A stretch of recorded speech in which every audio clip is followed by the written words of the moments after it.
পশ্চিম বাংলার হকারদের আর আত্মনাদ দেখা যায় না, কারণ হচ্ছে পশ্চিম বাংলার হকাররা এখন শুধু বুলডোজার চলছে। বিজেপির আগ্রাসনের মধ্যে পড়ে গেছে পশ্চিম বাংলার হকাররা, এখন শুধু বুলডোজার চলছে, বুলডোজার আর বুলডোজার।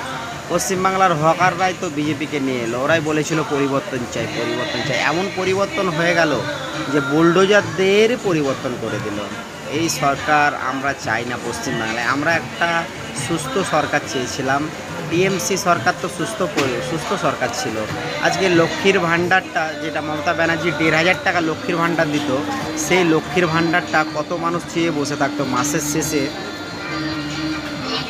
মাসের শেষে কতজনের ওষুধ চলতো, কতজন সেই টাকাটার আশা করে বসে থাকতো, কতজন খেতে পেত না, কত অসহায় মা বোন দাদু কতজন খেতে পেত না, কতজনের সংসার চলতো ১,৫০০ টাকার বিনিময়ে।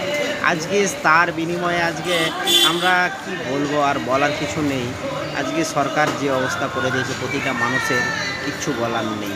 আপনারা অবশ্যই ভালো মন্দ বিচার করবেন, আগামীতে বিজেপিকেও জবাব দেবেন, পশ্চিম বাংলা থেকে বিজেপিকে ছুঁড়ে ফেলে দেবেন।